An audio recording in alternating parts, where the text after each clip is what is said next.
Now this discussion will be rather intense, preparing us for the upcoming Navratri, which is on the 22nd. And 9 days, of course, Navaratri, 9 nights of Kundalini worship. And I've told you, explained this many times, that without Bhairav's blessing, there is no Siddhi in Devi Upasana.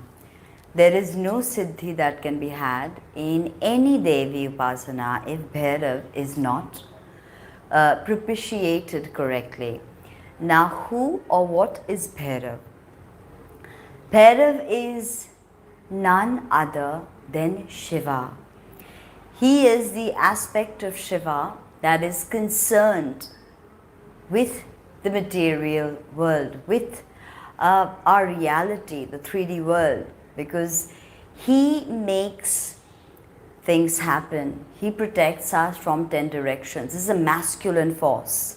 It's a masculine energy. That's why we say he. Of course, it's not anthropomorphized, as it doesn't look like a human, but the meditations we form on Bhairav being black and, eyes flaming with fire has to do with the Rakara Bij put on Shiva Bij, Bham, making it Brahm. So the eyes also, of course, directly connecting it to the Manipur chakra, which is the storehouse of all the power in our physical body.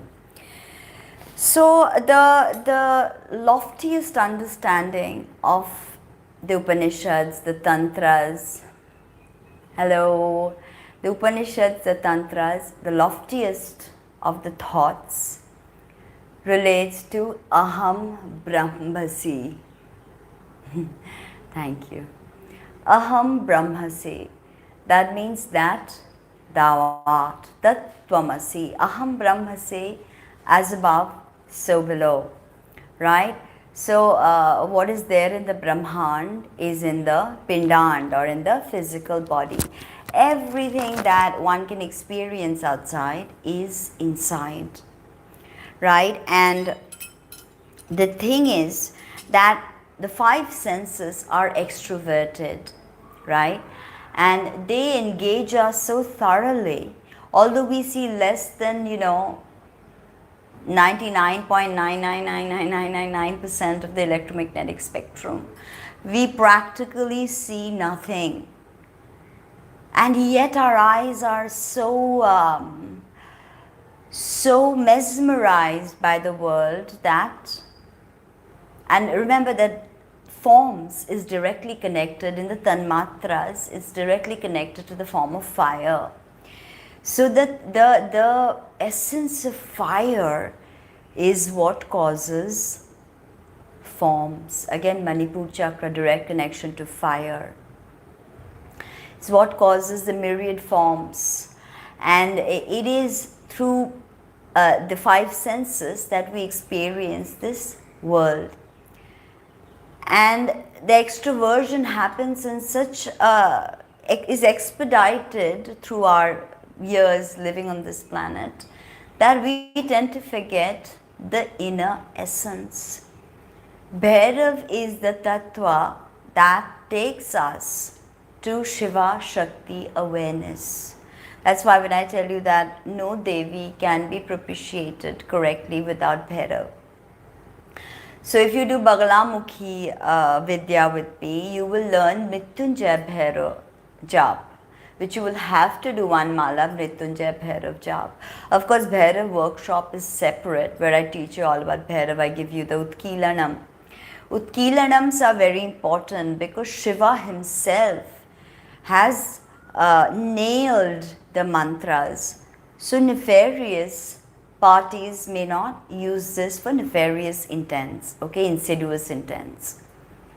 So every single tantric mantra has an Utkilanam, or a nail, which is why we do Utkilanam Prayog, which is also known as curse removal.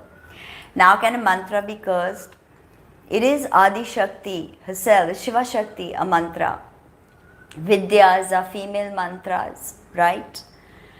So can they be cursed? No, they are not cursed, but they are nailed. The essence. That's why mantras are gurumukhi.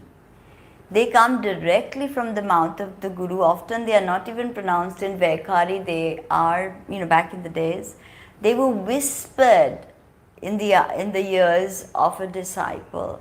They were not spoken in Vaikhari. I also teach you how to do Pangshu Padvati Japa. Right? Vaikhari Japa must be done first, then Upangshu Padvati, and then Para Japa or Manas Japa or Ajapa Japa. So Bhairav is that power, that consciousness that takes us close to the Devi. Now there are many ways that you can learn about Bhairav. Is one of the best is of course puja, Pancha Puja, mudras, Bhairav mudra I've showed you. Bhairav is a foundation for our consciousness to spiral, to grow. So I teach a very, very powerful mudra called Shanmukhi mudra, and this I teach to advanced students who do Bhairav, whose Ishtadeva Bhairav. Ishtadev is Bhairav. Alright? So Shanmukhi mudra I will show today, but I don't advise you to do this. You can try it out for a second or so, but repeated practice of Shanmukhi mudra must be done under the guidance of a guru. So ask your guru that if you are allowed to do Shanmukhi mudra before you do Shanmukhi mudra. But before we begin, we are obviously going to pay obeisance to Ganpati, without whom this discussion is not valid, because Ganpati is the starting point of everything. So, Gananam Tva Ganapatigam Havamahi Kavim Kavinam Pamashabhasamam Jeshtarajam Brahmana Brahmanaspatayana Shunbrunutivi Siddha Sadhanam Mahaganapataye Namaha. So we ask Ganpati that may this discussion be fruitful for everybody concerned, listening.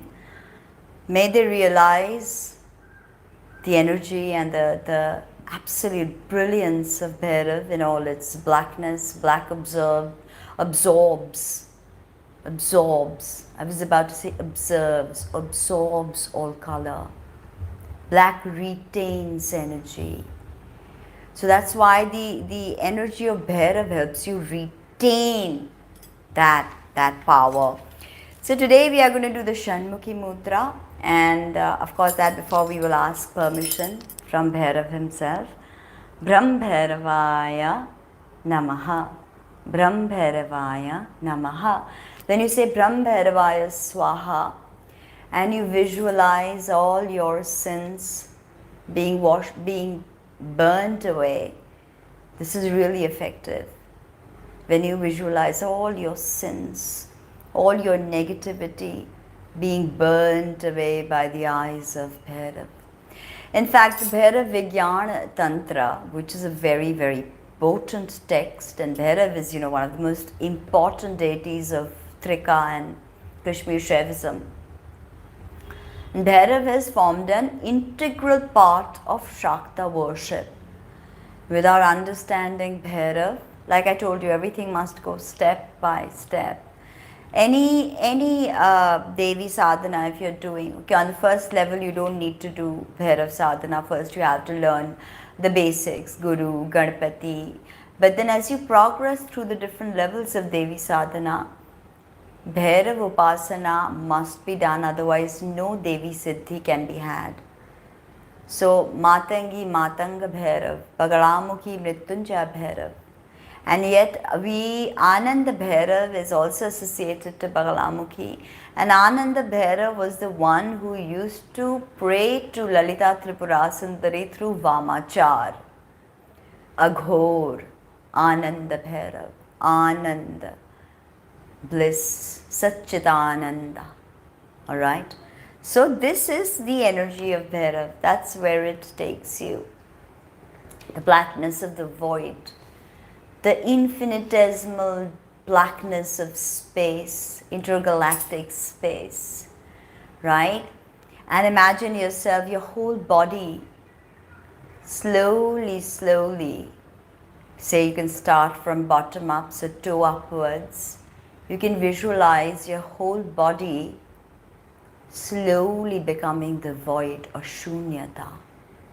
Vijnana Bhairav Tantra gives us explicit instructions, meditations, how to connect, because I told you that dharan is very, very important. Mantra, dharan, all of this.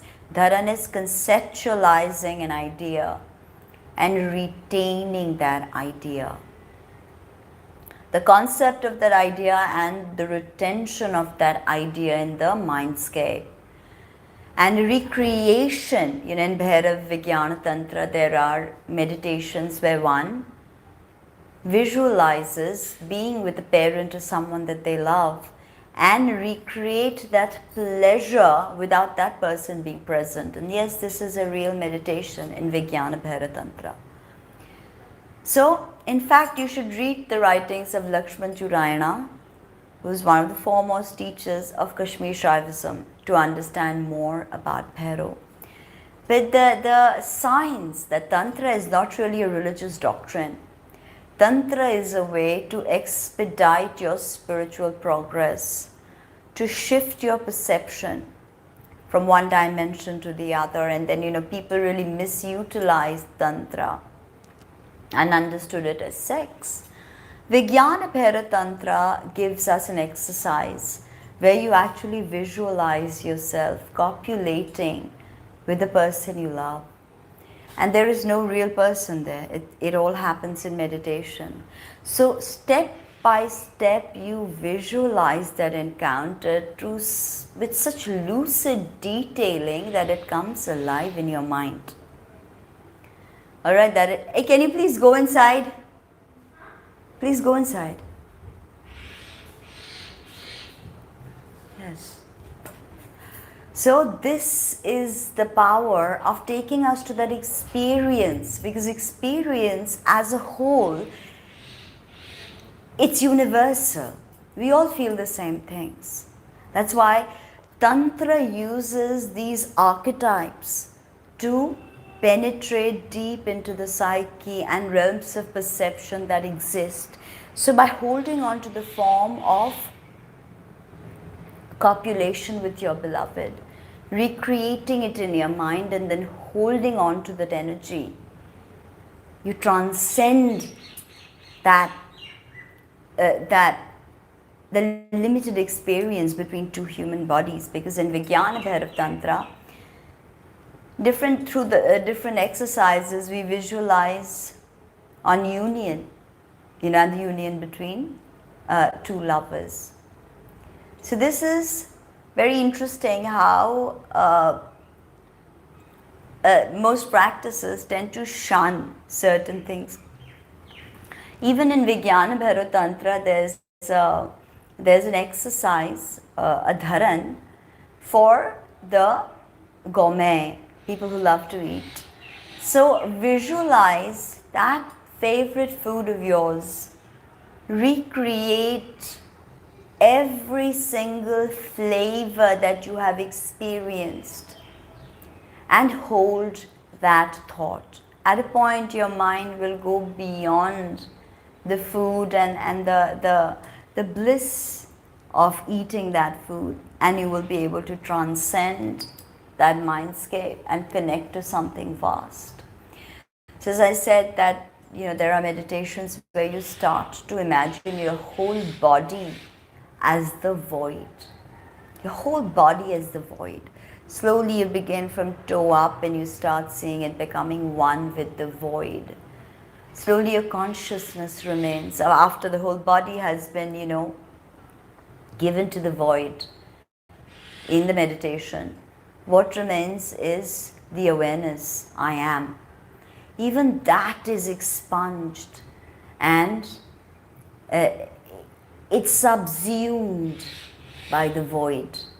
So, and of course there are other very Veera modes of meditation, where a Veera sadhak, and I mean, this is not for the frail-minded, this is not for the Pashu.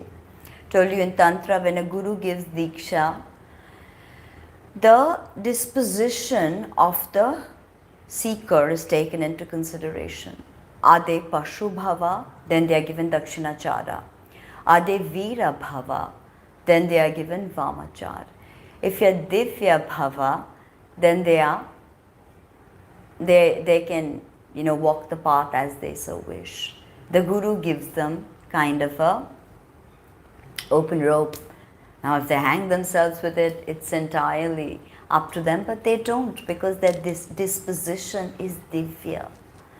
Through accumulated karmas, their disposition is Divya. So they're not. So it's not like they're going to go out there and they're going to destroy it. But for somebody who's Pashu Bhava, the more domesticated rituals of Dakshinachara are given. Even in Dakshinachara, many gurukuls don't even allow women to pronounce the word Om, because it's just not given to them. The men in Dakshinachara will get Om, but the women will be asked to say Namo. Now when it comes to Virachara, then things change. That's when Vamachar, Virachar, all these things come into play. Right? Palm. Okay, whatever that means. I didn't really understand the meaning behind that. I have palms. I have Om palms. I don't know what that means, but. So the Divyachara or the Virachara are allowed to get into these forms of meditation, especially when in your mind's eye you visualize Kalagni. Shiva is Kalagni, Bhairav is Kalagni. Kalagni consuming all of creation. Slowly, all the galaxies, the quasars, the pulsars, the cosmic galactic structures, the neighboring galaxies. Learn with the Guru. Find your Guru. That's it. Because as I said, this Vidya or this knowledge is Gurumukhi. So as today I will be discussing Shanmukhi mudra with you, but I do not, to my students, if you're interested to learn, it's okay, but please ask your own Guru if you're allowed to do Shanmukhi mudra, or if you're allowed to, whatever the mantra you're allowed to chant, because at the end of the day, this system is Gurumukhi.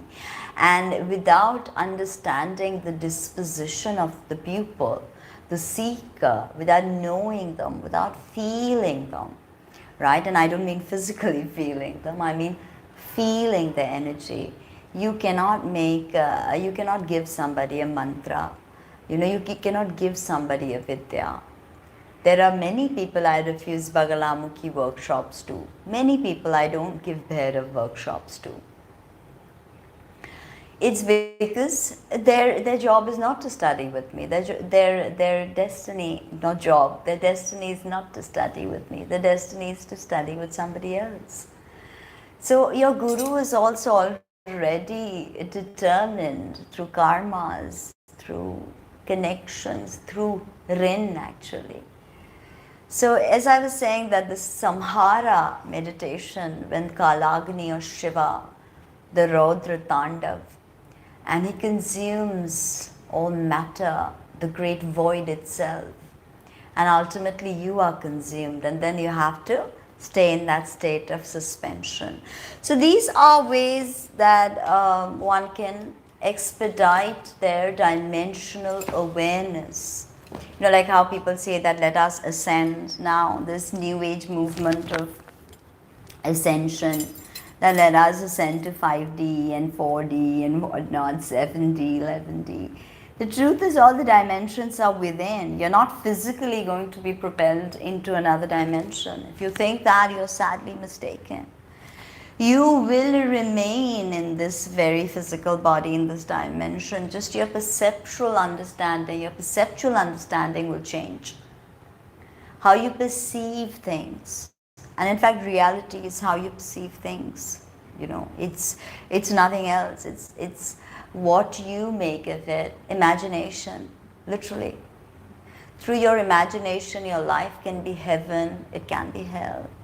Vigyan Bhairav Tantra, it gets into activating the powers of the imagination and what you can achieve through your imagination.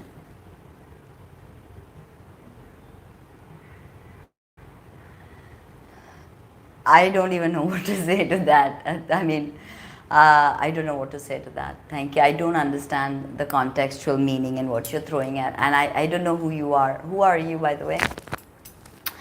So as I was saying that reflecting, okay, upon the five senses. The five senses actually, they give us habits. They give us our thoughts, and our thoughts become actions, and actions habits, and habits karma.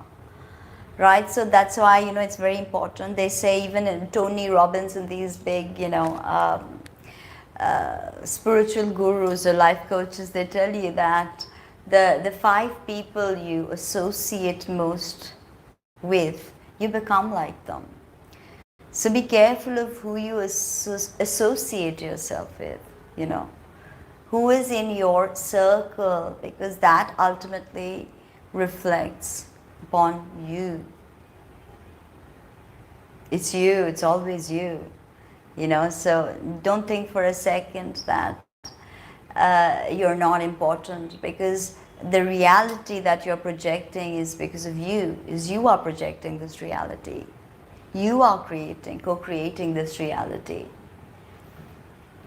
So the Vigyan Bhairav Tantra teaches us how to meditate on our five senses, right? And it uses things like food, the gourmet experience, right? If you're a gourmand, that's the perfect thing for you. Like, you know, visualize and meditate on food and the food you like and how you felt when you ate that food. So this is the power of five senses. And it's also true that when you close your eyes, right, and you focus on the Ajna chakra, the pineal gland, and this is when you start to, this is when the pineal gland starts to secrete the amrit, which is ultimately released from the cranium.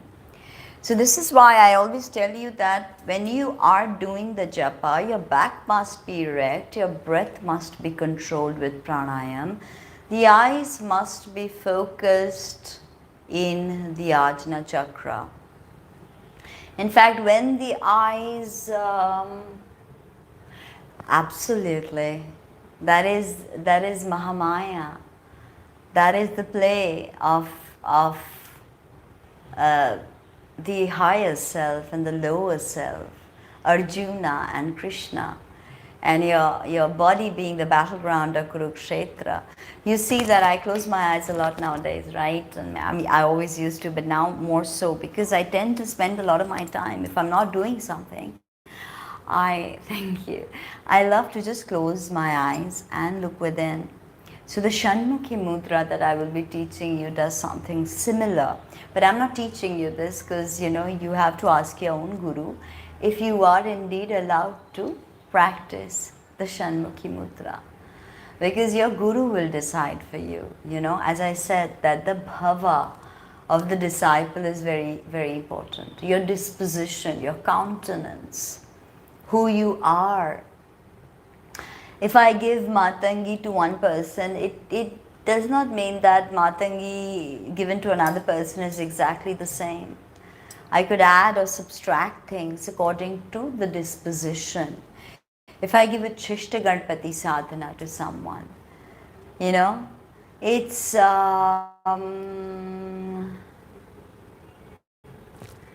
yes, please do drop me an email if you want to study with me. Yes. I do take students, but as I said that Many people I don't. I can't be their guru. Why? Because destiny and the karmic contracts we have, I'm not their guru. I can do YouTube videos for them and educate them, but they must find their own guru. And this is how touch and go. And in fact, I had found 2 students last year, and yeah, I had made some really big plans with them. And then something happened between both of them. And I sat there and I realized to myself that how childish I was to get swept up in this and to think of to think or plan, because ultimately it was not in my destiny to be their guru, and they will find their guru hopefully if providence so wills.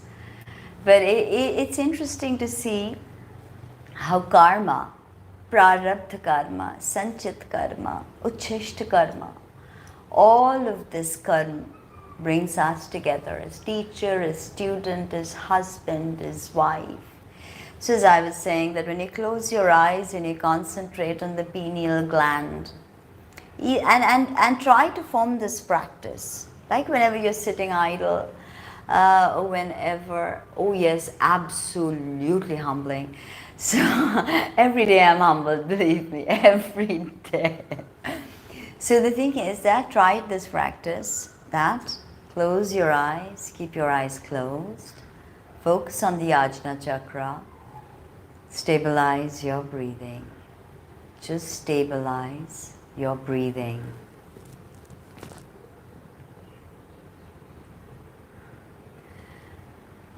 Again, I don't know what you meant. I cannot understand what you're saying. I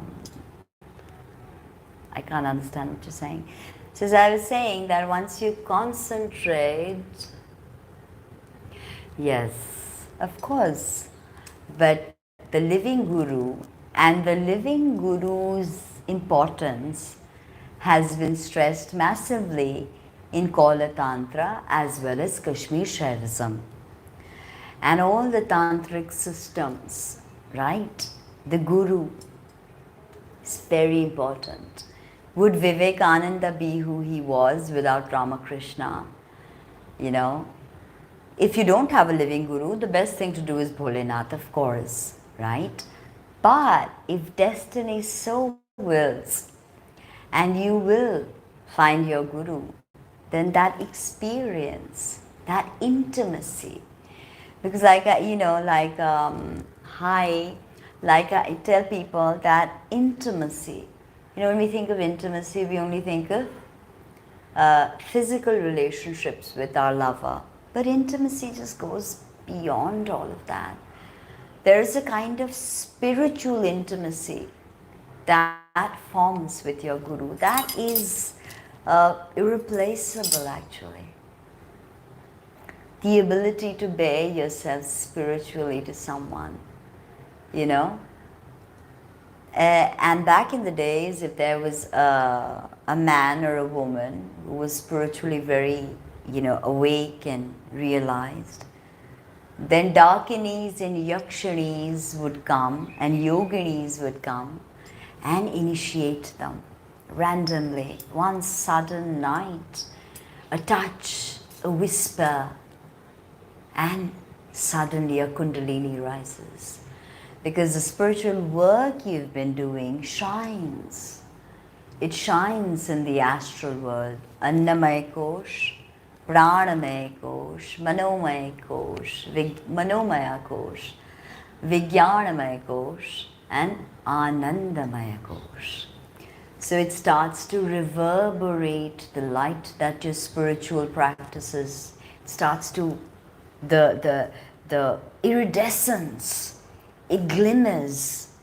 Everybody can see it. Other spiritual beings can see it. Animals can see it. So at this point, if you're suddenly awakened and you don't have a guru, then suddenly a Yakshani will come and initiate you. Suddenly a Yogini will come and initiate you. Adi Shakti will find a way Because I'm talking about Bhairav. That's why. Yes, that Bhairav is black. That is why I am. I understand. One day, hopefully, you will meet someone, or maybe a Yakshini will come and initiate you in Portugal. Who knows? Right? It is, thank you. We love you too. So there is a growth with the spiritual intimacy and the ability to share your spiritual experiences with your guru, you know. And then oftentimes, a guru appears in the astral world. So however it is, in Kashmir Shaivism, or if you talk about the Shakta Kola tradition, even the Shaivite tradition, the guru is indisputable because all of these teachings are Guru Mukhi. That's why I don't write the mantras. No, no, I am not a Ghori, but I'm talking about Bhairav. So that's why. Although one of my gurus is an Aghor Peer from the Nath Sampradaya, and yes, I have also done Aghor sadhana, not the eating of the flesh, but Aghor practices in the crematorium. But I am not an Aghori, and I have not been asked to wear the Nath Sampradaya black either. So, therefore, because we are talking about Bhairav today, I'm wearing black. Alright? No, no, they are not. They are not. They are beyond all dualities. They are beyond all dualities. There is no Satan, you see. Satan is you. God is you. What if I tell you that everything is you? So this need to posit judgment on, say, a concept like Satan. This need to do this. It's just human, ingenuity, shall I say, that, it's not my fault. But understand one thing, that Satan is you. If you give in to your lower energies, to the id, as Freud calls it, the id, the ego, the superego. So if you are constantly being motivated by the reptilian brain, then you are the devil. If you're motivated by the ego, then you are just a worldly wise, successful businessman or a sociopathic CEO of a huge corporation, right? So, and those people that listen to the super ego, right? Those are the true spiritualists, right? And it takes time. It takes effort. We all can at any point slip into being the devil. We are the devil, we are God, we are Shiva.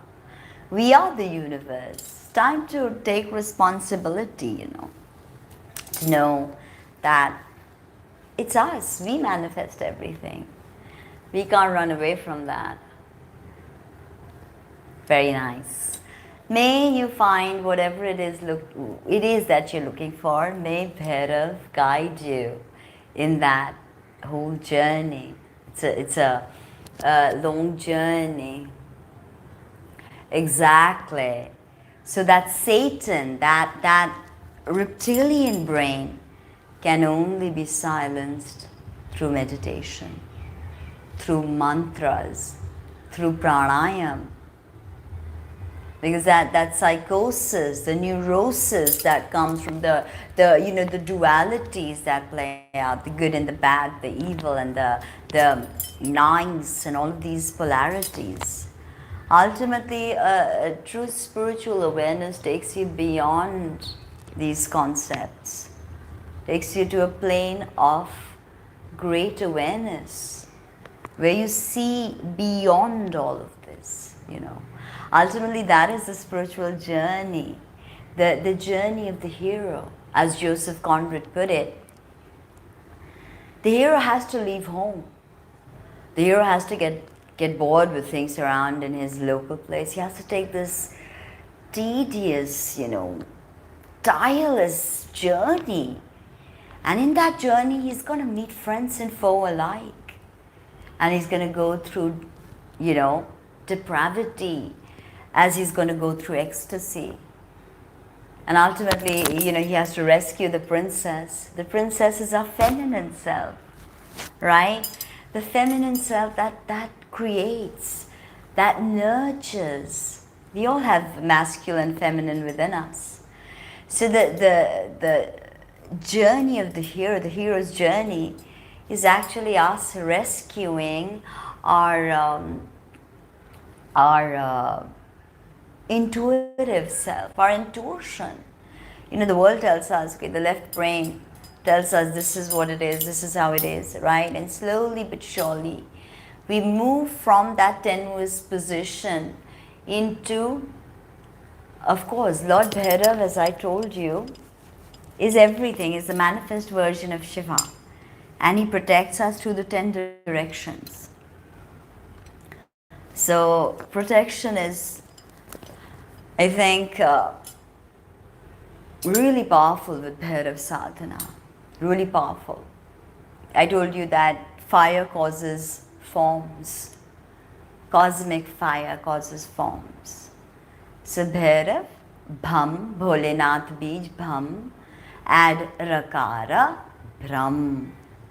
Rakara means forms, the world of forms. He plays through the world of forms, controls the world of forms, takes us beyond it. So this is something that we have to realize, that through meditation on the senses, we can open corridors and avenues of the mind. Fola! Check the intercom. Alright, so this is, no, Bhairav is Shiva. Bhairav is Shiva and Bhairav is Kali's son. So when Kali comes, you know, Kali or Shakti, Kundalini, Bhairav walks in front. First Langar Veer walks, a form of Hanuman, announcing the arrival of Shakti. And then, yes, and then once Bhairav walks and Bhairav starts filling Mata's khappar or skull with blood, there are very deep meanings. Gives mother back life so she can recreate the deadness in life, the death in life, and make it life whole again. Okay, like the wholeness. When he fills the khappar and gives Kali the khappar to drink, the blood from the khappar, this means he's giving the goddess life, so the goddess can consume that life and give out, create new life again.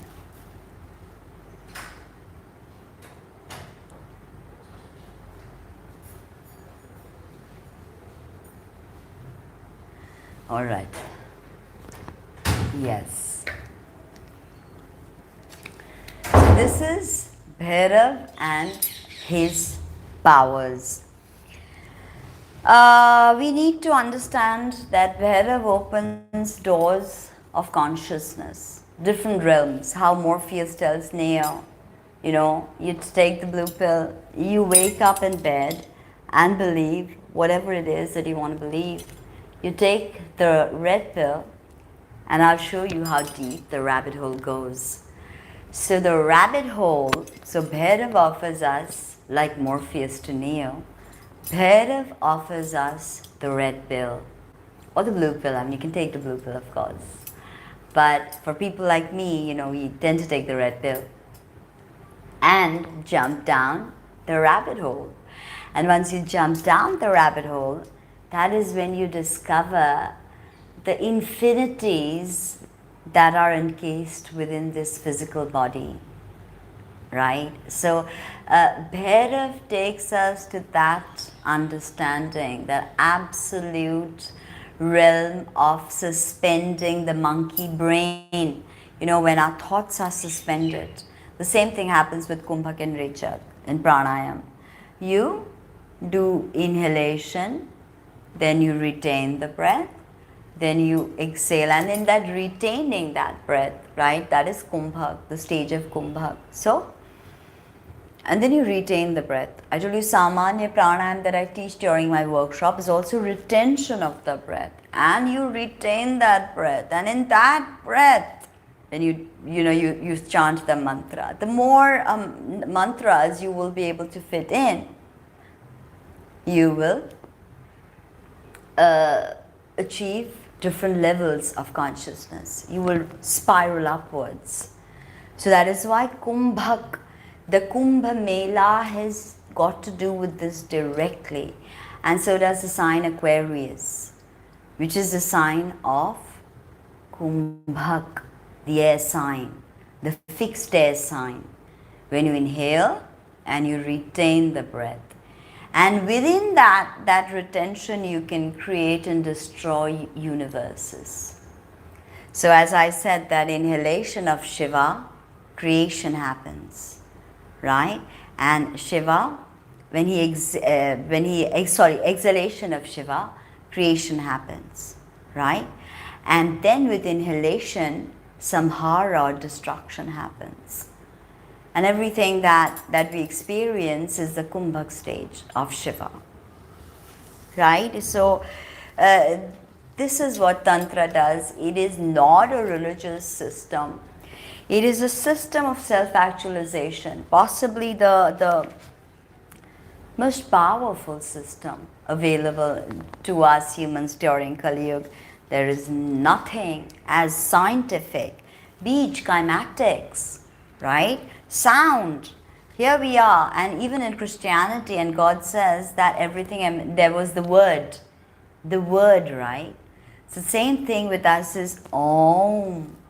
In fact, in Vijnana Bhairav Tantra, just chanting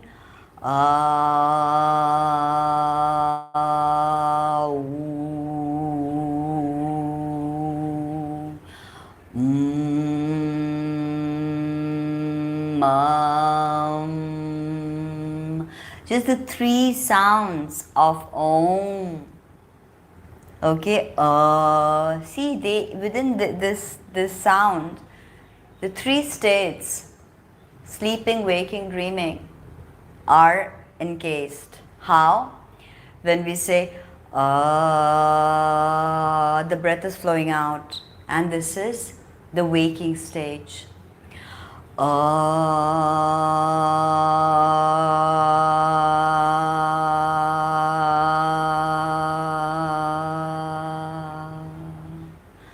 Then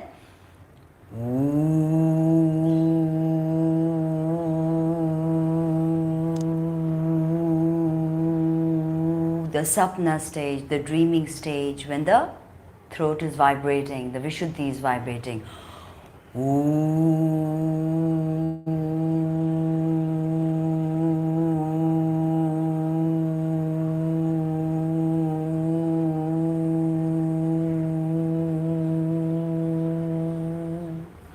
And last, the sleeping stage.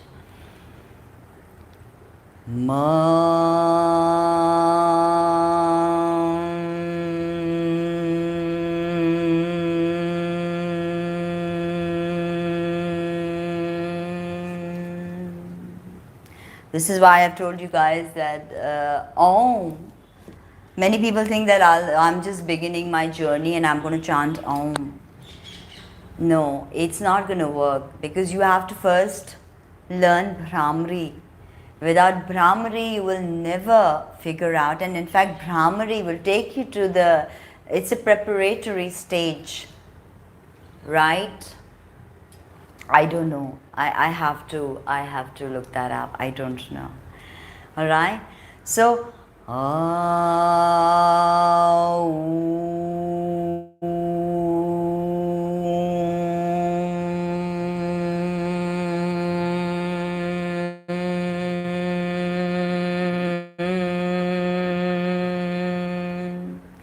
in Vijnana Bhairav Tantra, we are taught how to correctly chant Om. Om. In fact, multiple times we have to chant only the three bijakshara. We have to chant the three bijaksharas separately. So,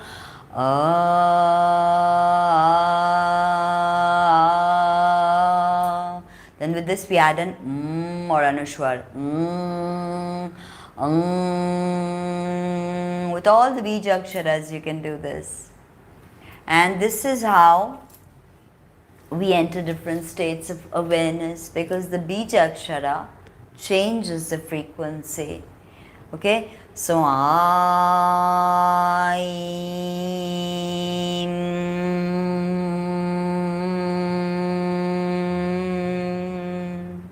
primordial sound that activates the crown chakra. In fact, also in Vijnana Bhairav Tantra, there is a lot of focus on the Sahasrar, a lot of focus on the crown chakra. So to take awareness up to the crown chakra and keep awareness there, excluding every other sensory input. Take awareness to the peak of the crown chakra and just hold it there. That is the place where Shiva Shakti amalgamate. That is the Bindu. The Sahasrar is the Bindu. So these practices that Vijnana Bhairav Tantra gives us, and Bhairav in general, takes us to such places in our mind that we realize other dimensions, other ascensions. Sad news, when you ascend, you don't ascend with your physical body. I mean, you can choose to be light body if you wish, because you have things like clairvoyance, clairaudience, astral travel, all of that happens. Even with Bagalamukhi sadhana, the electrical energy, lean, it gives such a boost to the astral body that you see the astral body starting to move around, starting to, whether the astral body retains its memories or not, that is a completely different thing. And conscious astral traveling, that's when you have siddhi. You know how we see clairvoyance, when we watch Hollywood movies and we see that the medium is concentrating, and suddenly the medium gets hurt. Right? The medium is thrust out by the demon or something like that happens. It's because they have not achieved siddhi, and through a certain, and maybe their kundalini opened in some way, but they are unable to control their astral body. So this comes only through sadhana, through pranayam, through meditation. And what is meditation but dharana? Of course, there are many stages to meditation, but one of the beginning stages is dharana.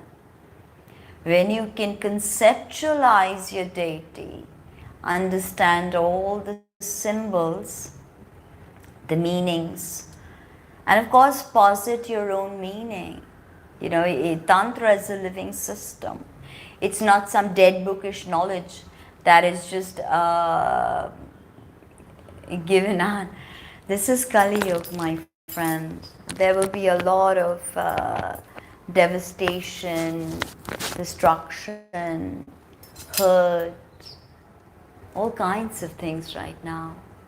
But it is this time we can expedite our success and take our consciousness to another level. And not only ourselves, but we must also consider the others. That's why we have to help everybody. I never understood the fact that some people only want Lord Bhairav is everything. He's a lovely God, he's a wrathful God, he's karma, he's pleasure, he's pain. You see, in the Abrahamic mind, there is always a polarity, a duality. Yes. There's always a good and bad.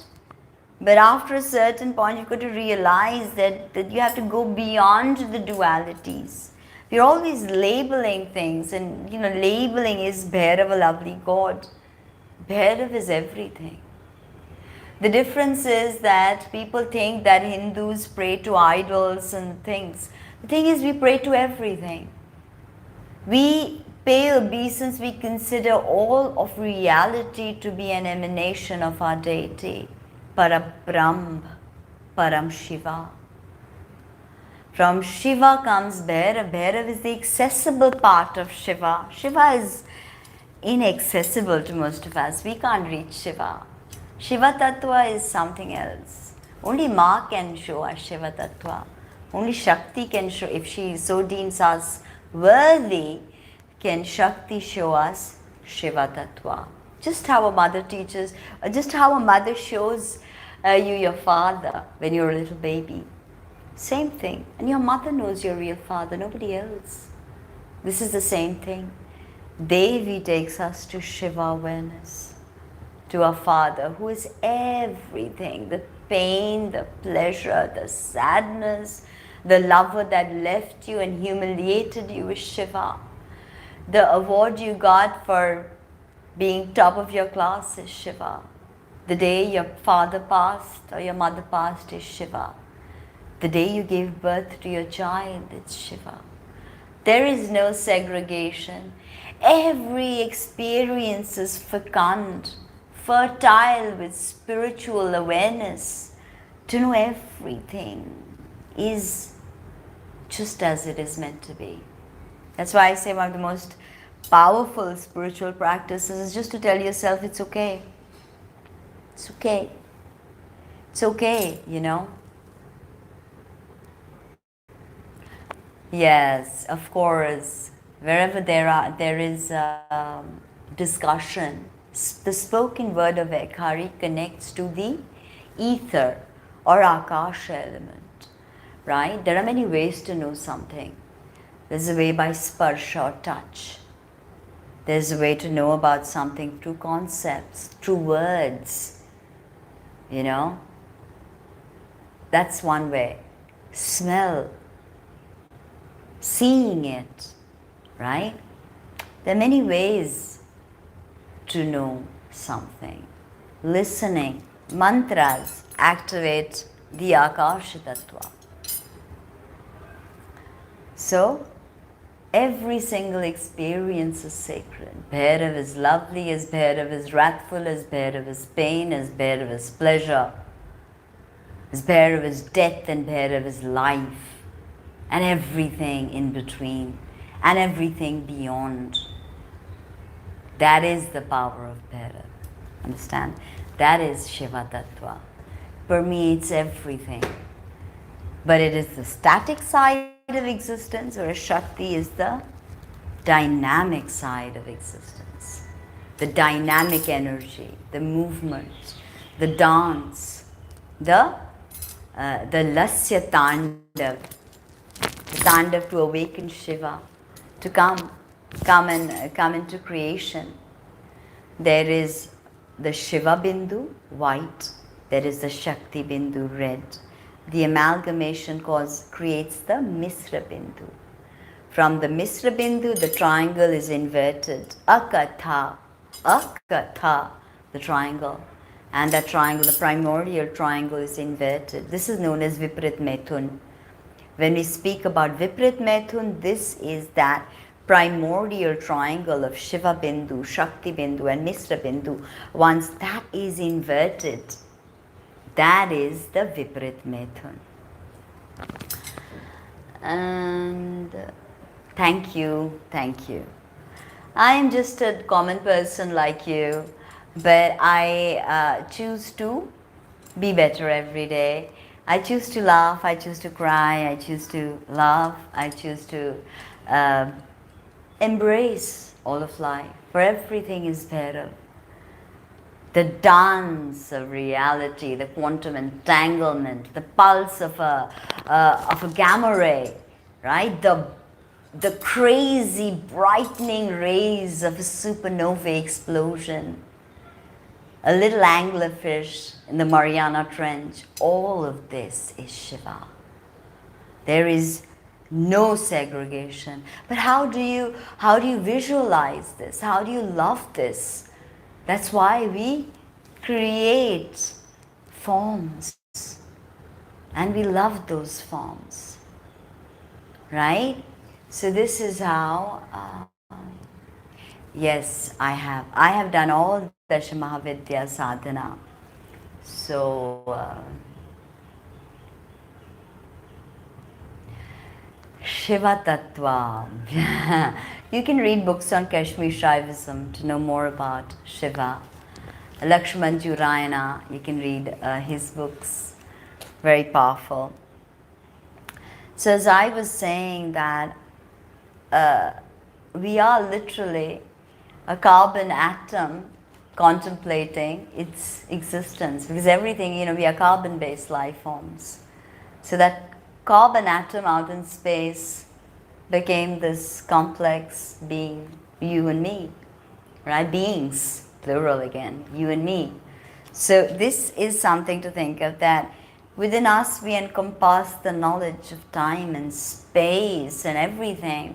I mean, scientists are now actually saying with quantum entanglement, and this year's Nobel Prize was given to quantum entanglement, and the realization that there is in fact a momentum greater than the speed of light, and that maybe it is our perceptions, our visualizations that create things. Like, that famous concept of if you are not there in the forest, does a tree fall? Is there any sound that a tree produces? Because, you're not there to perceive it. Reality, my friend, is perception. If you're perceiving disaster, if you're perceiving problems, complications, it is because you need to recalibrate the way you perceive things. Everything is perception. And meditation and pujas and yantras, they shift our perception. They change our perception. And they take us into divine awareness. What is this divine awareness? The awareness that it's A-okay. It's fine. It's just a moment in the cosmic, infinite dance of souls, and forever we will be doing this. No. Vamachar practices can never. I do not ask anyone to pray to Bhairav with alcohol or meat, because that again your guru will tell you if you need. If you're a Vamachari or a Virachari, only then. I don't pray to Bhairav with alcohol or meat. I have done Tarpanam. Alcohol is never put on top of Bhairav, like, as Abhishekam. Only Tarpanam is done to Bhairav with certain mudras. No, Om is also correct. O and Anushwar is also correct. Om, but Om. This is another level of understanding. Om is also correct. O and Anushwar is absolutely correct. Om. In fact, that is the way we mostly chant mantras in the tantric way, is Om. Aum is only reserved for special meditations.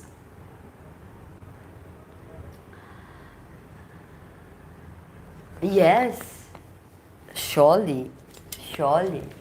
Your guru is already destined. The person you are supposed to learn from, the person you are supposed to surrender to as student.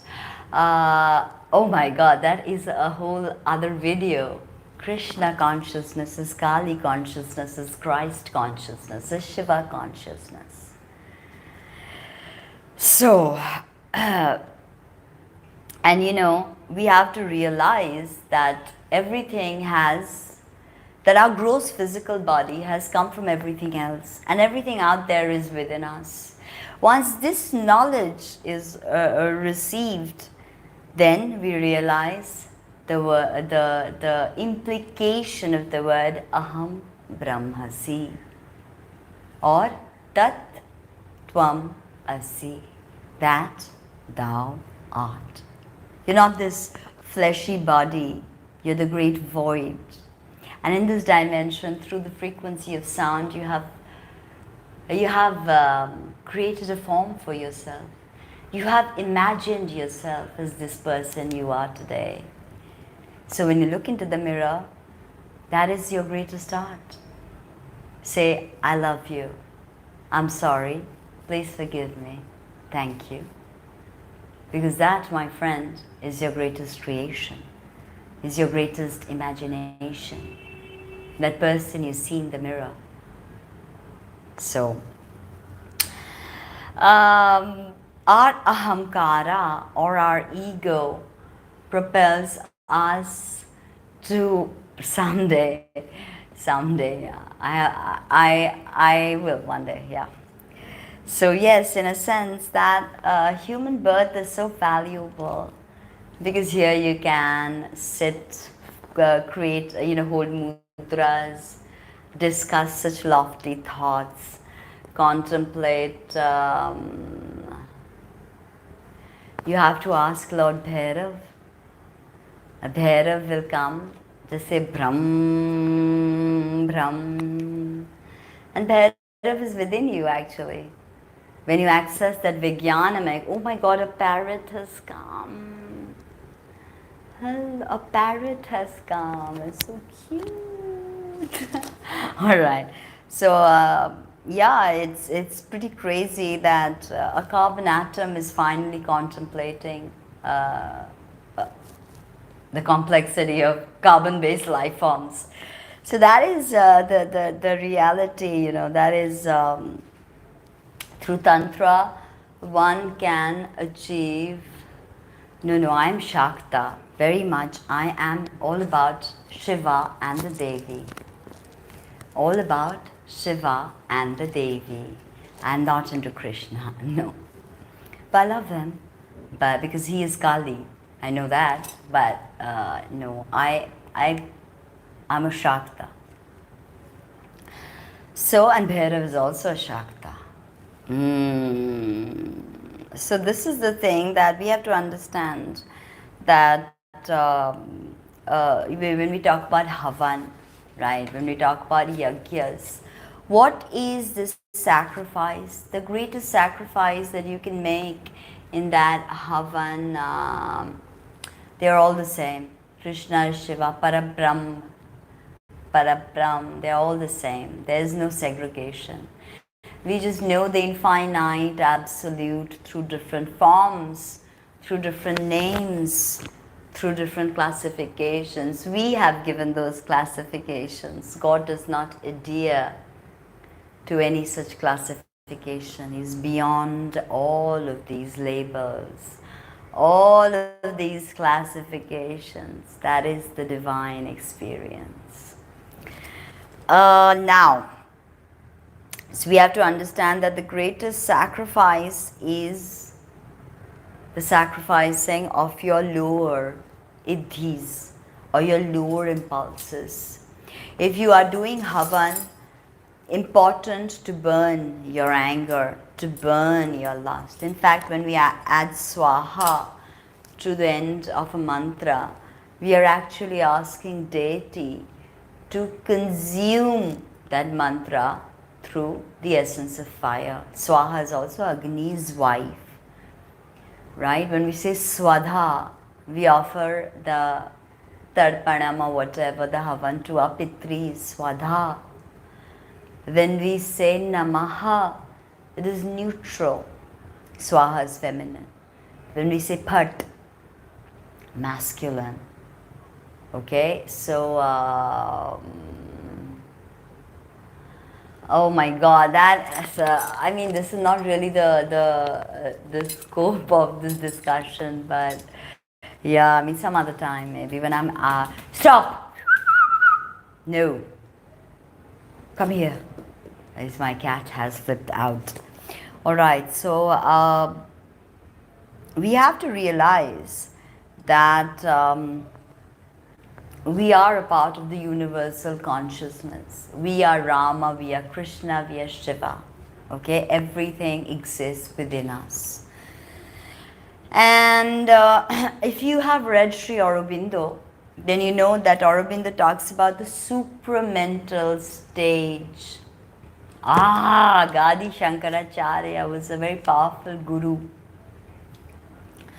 The supramental stage, okay, is state, not stage. It could be stage, but supramental state, okay, which is beyond the mental plane, and that is Manomaya Kosha, this supramental state that Aurobindo talks about is Vijnana Kosha, Vijnanamaya Kosha.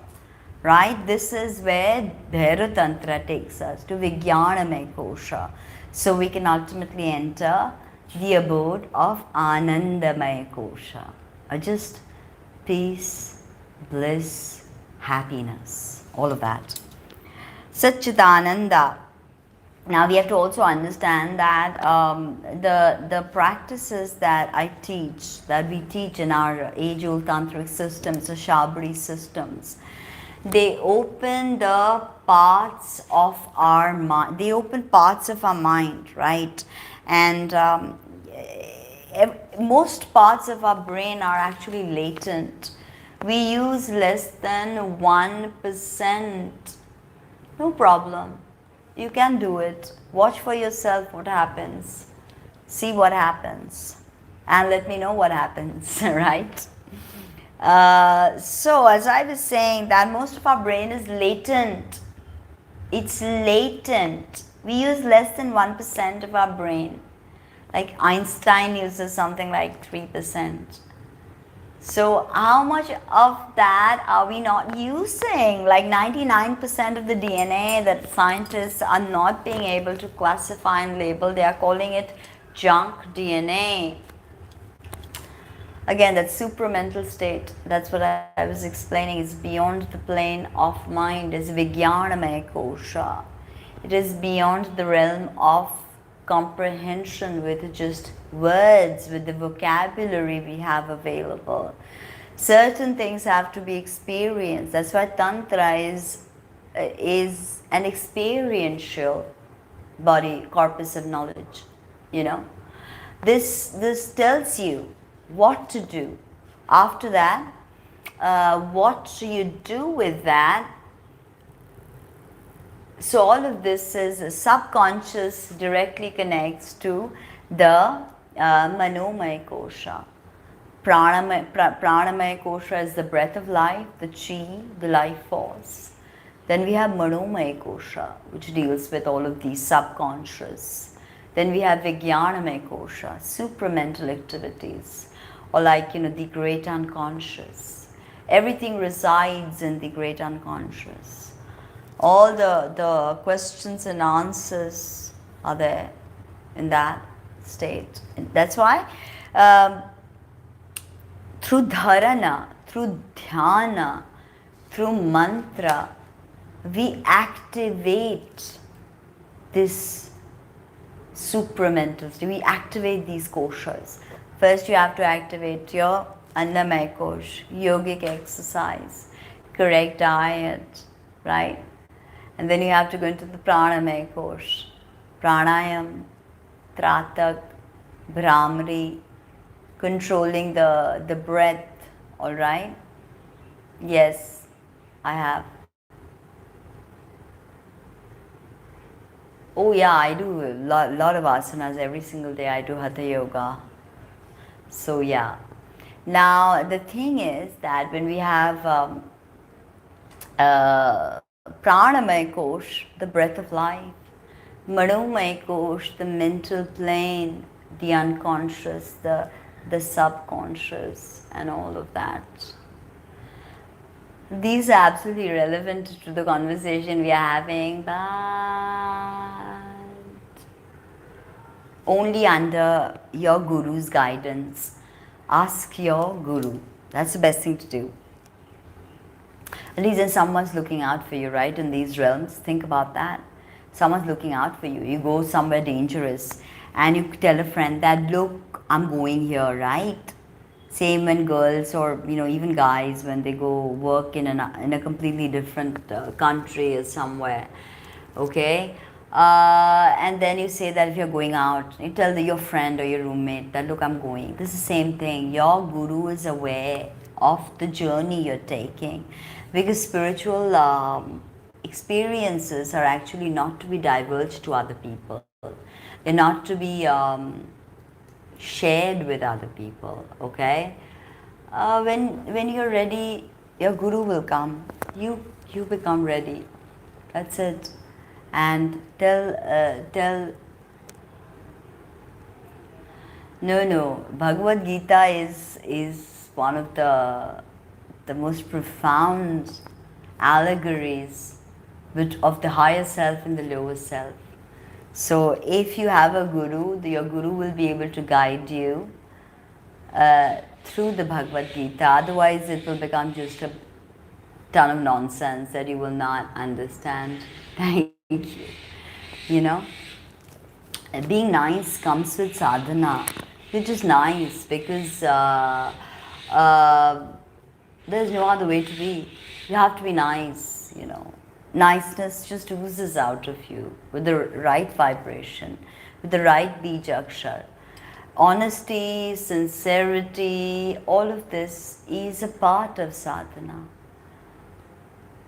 It takes you there. Sincerity. So, the dharana, dhyana, mantra, mudra. I have made many videos about that. You can check that out. Yeah, of course. I have many cats and I feed many cats and dogs downstairs. Bhairav is dog, black dog. If you want to make Bhairav happy, feed black dogs and black crows. Now, so as I was saying, that the brain gets activated. No, I do Tantra. Yoga also, I do Hatha Yoga also. Yoga and Tantra are pretty much the same, actually. So, as I was saying that the Tantra is a principle of reunification with the divine. Alright? Dogs are symbols, actually. Dogs are symbols, like Bhairav sits on a dog. Even Dhumavati is associated to dog, Dattatreya. Now, here I have made a small little note, right? When we talk about expansion of the soul, right? Expansion of the soul, expansion as well as liberation happens with the right physical processes. And think of how when you boil water, right? Hydrogen and oxygen are evaporated and they become air. See how things can, the gross form of water, I don't mean gross and gross, I mean like the physical form of water, we can see it, right? And once we start boiling, what happens? It evaporates, right? And it becomes air. So this transmutation, this is what happens with mantra, with mudra. Try holding mudra. I told you the most powerful mudra that you can do is Shukri mudra. So, when you hold Shukri mudra, you can hold Shukri mudra here on the thing. Not a subject of this conversation. So, Shukri mudra. Even if you don't know any mudra, or if you don't have a guru, this is a safe mudra for you to do. Just keep your focus on your Ajna chakra. in front of the yantra or whatever, just hold. Keep your back absolutely straight. How I have my back like that, absolutely straight. Take a deep breath. Keep your eyes focused here. That's why, in fact, when we wear kumkum, we put the kumkum like a flame. Again, reminding us, it's like a flame of fire, reminding us that forms are derived from fire. All the forms that we see around us connects directly to the primordial fire, rakara. All right. You can do anything. You can do absolutely anything. Reality is yours to do what you like. So, absolutely, absolutely. So when you see this change, right, so the energy is the link between matter and consciousness.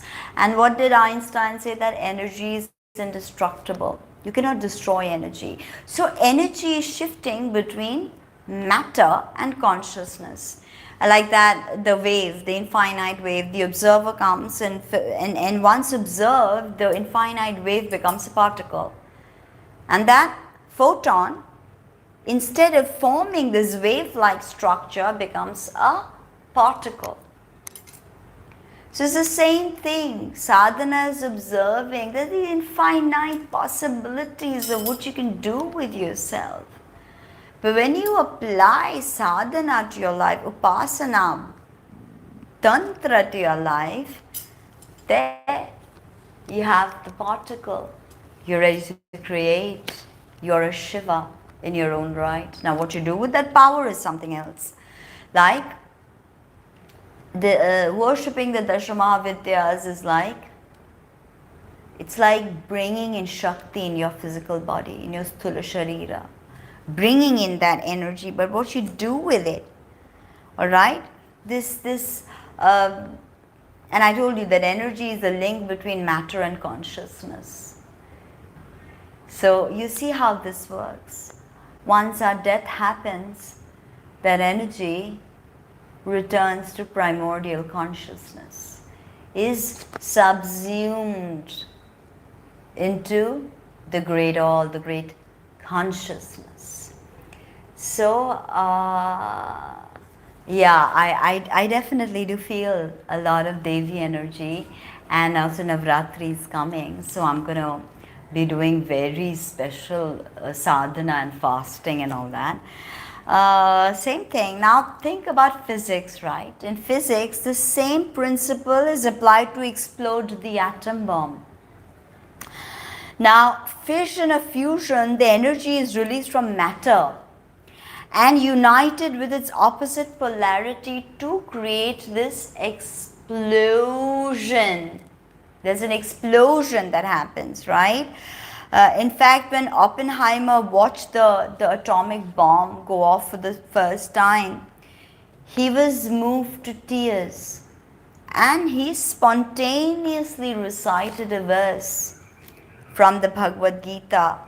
Were 1,000 suns to light up the sky, still they could not match the light of absolute consciousness. So, the atom bomb, it's honestly a grand enterprise by the humans. But that atom bomb cannot outshine the light of consciousness. And then I had said that, I become death. Oppenheimer had said something like that. So energy is the link between matter and consciousness. So this is what, oh yes, of course we can do fasting together.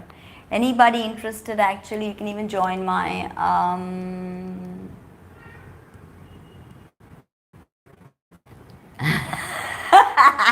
I don't know, I guess Krishna. I do like Krishna. Yeah, I love Krishna. So yes. So you see that Energy can be good, can be bad. Energy can transmute matter into consciousness. That atom bomb, it exploded, it killed so many people. In a second, everything was eviscerated. Every life was eradicated. That matter was transmuted, metamorphosed into consciousness. So this is what happens, is energy, right, to turn matter into consciousness, our physical body, to turn this into consciousness. This is what Bij, Mudra, this is what Devi Shakti Upasana does, takes you to that stage. Any deity, all deities take away negative thoughts, because any deity's Upasana teaches you how to focus the mind. Oh yes, absolutely. Astral travel, lucid dreaming, all of the above. So sadhana is the means to realize yourself, to realize aham brahmasi. Just touch your anhata and say aham brahmasi. I think my mind. Aham brahmasi.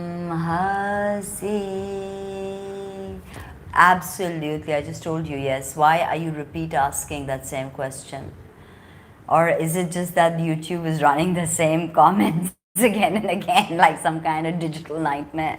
I don't know. So in order to liberate the mind from the clutches of matter and to turn towards the effulgence of spirit, can you please stop commenting and deleting your comment? It's extremely, how shall I say, distracting. Extremely distracting. If you don't want your comments to remain, then please don't comment. If you want to comment on it, make sure you leave your comment there. You know, why are you so ashamed of yourself that you don't want to leave your comment there? You know, don't do that. It's not only disrespectful, it is also very distracting. Now, to turn towards the effulgence of spirit, to see that light. That's why I say that when you focus on a flame during Tratak, and then after a certain time you start to feel the flame entering you. Of course, you have to practice this in meditation, but just do kring, kring, kring, kring. The deity is inside of you. Deities are here. The Vishwa Brahmand is in you. The entire system of multiverses is within you. So yes, the deity is within you. Satan is within you. All of that and more. So, this is how it goes, you know, this is how it goes.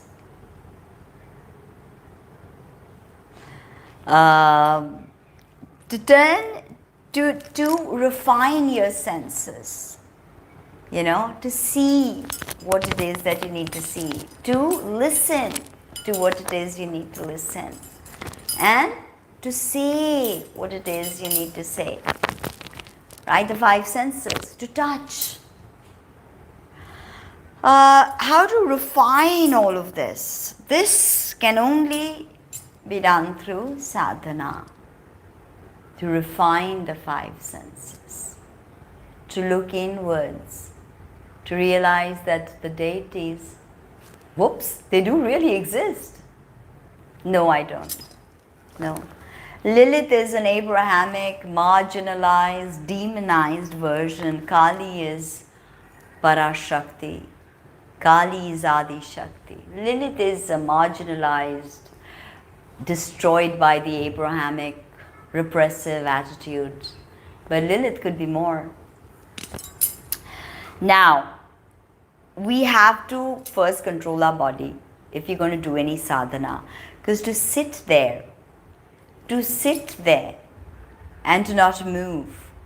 When I tell you hold a mudra, say you hold a munda mudra, alright, and you focus on the third eye.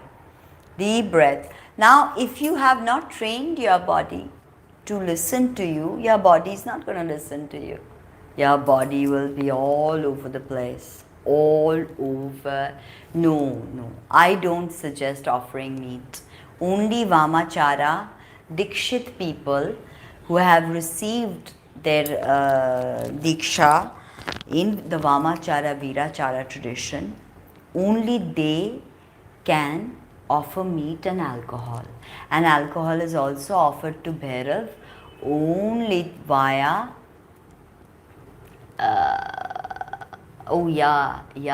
most of the Western culture is repurposing or reimagining the Eastern doctrines. That's how it is. Tantra is age old. I told you it is not a religion. It's a very scientific way to achieve liberation. It's a very scientific way. The breath, the thoughts, to control the mind, to focus your awareness, to not move, to understand kumbhak. That means retention of the breath. So you take a deep breath and you retain that breath. Just do that and focus your eyes on Yajna and you will see for yourself. It's experiential. It's not like, hey, recite this psalm, do this and say a few Hail Marys, or it's not like that. It's experiential. Sit down, do it and see it, It's literally like that. Because if you don't have the wherewithal to balance your mind, your body has to listen to you. Your mind is not the first target. In fact, the body is the first target to get that body to listen. Like, please listen. Please sit down. Please keep your back straight. So, alright, this has been a long live. So, I'm going to end by doing the Shanmukhi mudra for you, alright? And now, before I say anything about the Shanmukhi mudra is not a mudra I'm asking any of you to do. I'm showing this here only for educational purposes. This is a very high level mudra. Some other time. Celibacy actually. This is a very high level, it's for advanced students, the Shanmukhi mudra. Some people even call it the Yoni mudra. And Shanmukhi mudra is done to completely separate yourself from external stimulation. And Shanmukhi mudra is to be only followed Shanmukhi mudra is to be practiced only under the guidance of an experienced teacher. Otherwise, please don't do this. Okay? I am just showing it here for educational purposes, like all the Vashikaran videos and all. Every day I have to refuse people that I don't do Vashikaran or Uchchatan or Maran or Vidveshan. I don't do all that, I'm a Divya Bhava Kaula. I only connect to the cosmic spirit and help people along the way. Help them. Not cause enmity, not throw somebody out, no stuff like that. No Vashikaran, none of that. So it's the same thing that when I tell you a mantra about Vashikaran, it's not that you go try that Vashikaran mantra on somebody. It's because it'll be a lost art soon. Very few serious practitioners of this. So, as I said, that only your guru can guide you with Shanmukhi mudra. Alright, now Let me read to you the shloka. Kararuddha dhrigashrena bhrubheda dvararodhanat drishte bindo kramat line tanmadhye paramasthitihi. What does this mean? This means by using the hands as tools to block the entrances in all directions. The eyebrow center is pierced and bindu or light is seen. Being gradually absorbed within that, the supreme state. It is. I'm very hot. I will be heading off. This is the last bit. I will be heading off. But thanks for noticing. Yes, I'm rather hot actually. I'm thirsty, dehydrated. But yeah, I'm still here. That was such a good observation. I'm very hot. Okay. First and foremost,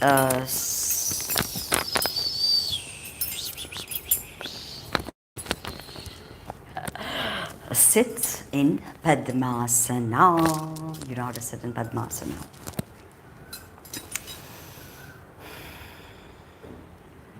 No tension, you cannot hold any tension anywhere. And neck relaxed, straight aligned. Alright.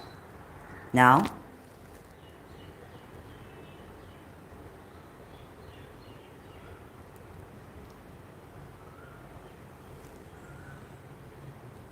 obviously, before anything, a deep breath.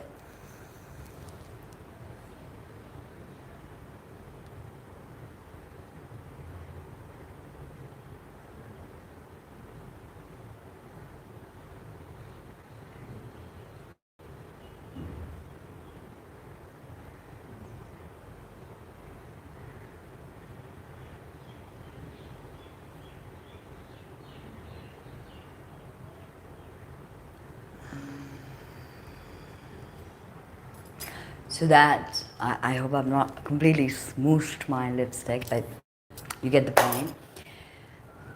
The whole face is, every sensory perception has been halted, stambhan has been stopped by the hands. Focus is here. And then the vibrating light. I immediately saw it because I regularly practice Shanmukhi mudra. So I will be ending. Don't practice Shanmukhi mudra by yourself. Ask your Guru, Alakh Niranjan. Also, another thing, that before I go, I'm going to chant the Shabad mantra. Thank you, thank you. Today I'm going to chant the Shabad mantra 11 times. Alright? The Shabdi Sumeru, which activates all the other Shabad mantras, right?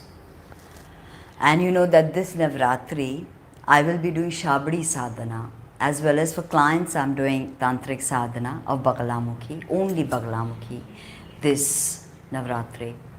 Fasting and I'll make a video on that, maybe tomorrow. Tomorrow I will be making a video on Shabad mantras, since makes sense. Alright, Mrigi Mudra. You guys know Mrigi Mudra? Bam. Guru Sat Guru hai Veer. Guru Sahib Simron Badi Bhant. सिंगी तोरो one कहो मन्नव करतर सकल गुरुओं का हर भजे घट्टा पकड़ उठ जाग चेत संहार श्री परमहंस. गुरु सट गुरु है वीर. गुरु साहिब सिमरों बड़ी भांत. सिंगी तोरो वन कहो मन्नव करतर सकल गुरुओं का हर भजे घट्टा पकड़ उठ जाग चेत संहार श्री परमहंस. गुरु सट गुरु हैं वीर, गुरु साहिब सिमरो बड़ी भांत, सिंगी टोरो वन को मन नो कर तर सकल गुरुओं का हर बजे घट्टा पकड़ जाग चेत संहार Shri Param Hans. Now 3 times Ganesh Shabad mantra and I am gone.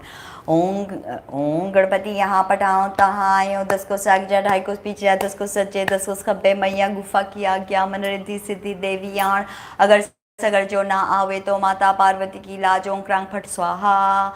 ओम गणपति यहाँ पठाओ तहाँ आयो, 10 को सागजा, 2.5 को पीछे जा, 10 को सच्चे, 10 को खब्बे, मैया गुफा की आज्ञा, मन रिद्धि सिद्धि देवी याण, अगर सगर जो ना आवे तो माता पार्वती की लाज, ओम क्रांग फट स्वाहा. ओम गणपति यहाँ पठाओ तहाँ आयो, 10 को सागजा, 2.5 को पीछे जा, 10 को सच्चे, 10 को खब्बे, मैया गुफा की आज्ञा, मन रिद्धि सिद्धि देवी याण, अगर सगर जो ना आवे तो माता पार्वती की लाज, ओम क्रांग फट स्वाहा. Now I am off and see you tomorrow. Bye bye, mother love.